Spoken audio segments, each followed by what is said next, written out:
Tymon and Max Park, arguably two of the greatest cubing gods in today's era, just did something unimaginable on the World Championships of Rubik's Cube 2023 in the final stage.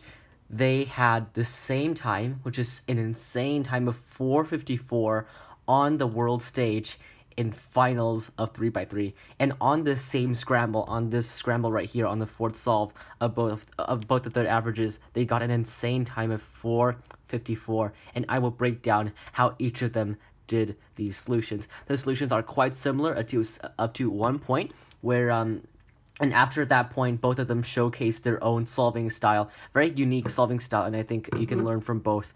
And yeah, let's just get straight into the breakdown.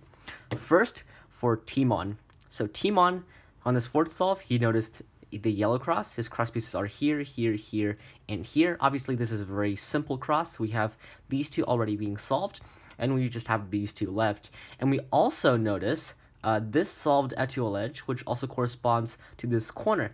And so you can do a very simple X cross here by simply inserting this edge like so, taking out this one, and then moving across over. And instead of doing R2 and then inserting the corner to here, we can just cancel by doing R prime and then attaching this corner on, R prime again.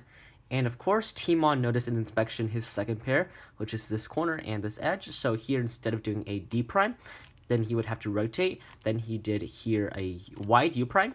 Very classy Tymon move, doing wide U primes instead of D moves in cross.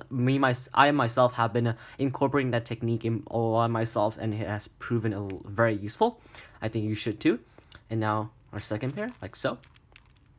And here is where the point of interest begins, because here Tymon does something very ballsy but also very unique of his personal style of solving on the world stage. He noticed this solved corner, and instead of doing these two pairs as you would normally do, he solved this edge into the back, setting up what is known as a pseudo pair. So you have this solved edge and this solved corner, and what's left is essentially this corner and this edge. So you can treat these two as an F2L pair if you bring the empty corner and the empty edge slot together.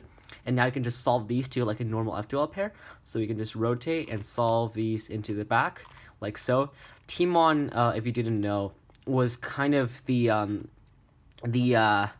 I don't know how to say this, but he was the man who utilized his pseudo slotting in his solves the most. He was the man who can control his pseudo slotting and use it flawlessly in his solves the most and the best. So yeah, it's very Tymon-like for him to do this at the world stage. And now just a simple Olo into an A perm, a beautiful full step 4:54 from Tymon with a beautiful pseudo slotting solution. And now onto Max Park. Max Park did the exact same start as Tymon because they both obviously saw the very easy X cross in the first two pairs. You know, great minds think alike. We have this, and note that Max Park does not do double flick, so he just does U prime, this, and then these. And then here, instead of what Tymon does, which is a wide U prime, Max does not prefer to do that. Instead, he likes what's known as this rotation. Normally he does it with a wide D move, but here he does it with the rotation. It's still fine. This Max can do very quick rotations with this technique. It's very Max Park style, you know, both of these guys showcasing their own personal style. We have our second pair right here. And here, Max Park is not as fancy as Tymon. He doesn't know pseudo slotting quite as well as Tymon, so he just does this pair into the back, as you would normally do. And here, Max Park orients edges, so you have this corner and this edge. Normally, you can just solve it like this or whatever, but here, Max Park notices that you can do this to orient the edges. And what's more important, that we have also formed this block, so when we rotate to solve that pair, actually he does not rotate, he does F moves in the front, which is also very characteristic of Max Park. You have this block at the back, and you have this corner pattern where you have these two matching, and these are opposites.